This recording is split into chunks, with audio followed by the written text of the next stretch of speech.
ଦ୍ୱିତୀୟ ରହସ୍ୟରେ ପ୍ରାର୍ଥନାଟି ଆଣିଛି ମା ଦୟାମୟୀ ମା ପ୍ରେମମୟୀ ଆମମାନେ ଅଭାବରେ ଅସୁବିଧାରେ ପଡ଼ିଛୁ। ଆମର ଅଭାବ ଅସୁବିଧାକୁ ତୁମେ ଦୂରେଇ ଦେଇ ଆମମାନଙ୍କୁ ଶାନ୍ତି ପ୍ରେମରେ ରଖ। ଆମର ଅଭାବ ଅସୁବିଧାକୁ ଦୂରେଇ ଦେଇ ଆମ ପରିବାର ଗୁଡ଼ାକ ତୁମେ ସମାଧାନ କର। ଆମ ପରିବାରରେ ଅଶାନ୍ତି ଅଛି ବାପା ମା ଭାଇ ଭଉଣୀ ସମସ୍ତେ ଅଶାନ୍ତିରେ ଜୀବନ କାଟୁଛୁ।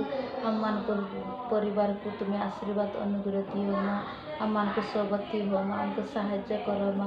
ଆମ ଦୁଃଖ କଷ୍ଟକୁ ଦୂରେଇ ଦେଇ ଆମକୁ 2 ପଇସା ରୋଜଗାର କରିବା ପାଇଁ ତୁମ ଶକ୍ତି ବଳ ଦିଅ ମା। ଆମେ ଭଲରେ କାର୍ଯ୍ୟ କରିକି ଆମର ପରିବାର ସହିତ ସାଥିରେ ବାପା ମା ସହିତ ସମସ୍ତଙ୍କ ସହିତ ମିଳିମିଶିକି ଆମେ ଭଲ ଜୀବନ କାଟିପାରିବୁ।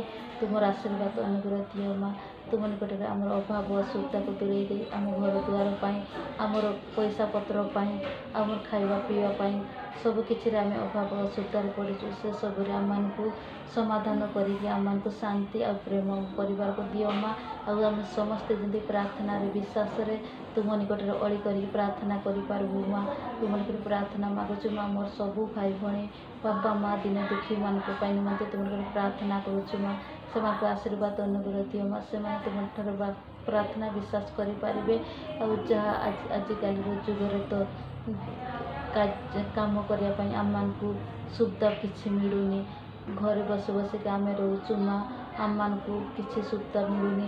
ସବୁକିଛି ତ ଏବେ କମ୍ପ୍ୟୁଟର ସବୁ କାର୍ଯ୍ୟ ହେଉଛି। ତୁମେ ଦୟାକର ମା। ଆମମାନଙ୍କୁ ଆଶୀର୍ବାଦ ଅନୁଗ୍ରହ ଦିଅ ମା।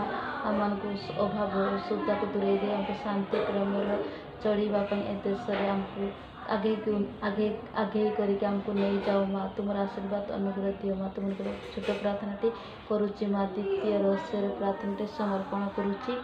ଦ୍ୱିତୀୟ ରହସ୍ୟ ପ୍ରଭୁ ଯୀଶୁଙ୍କର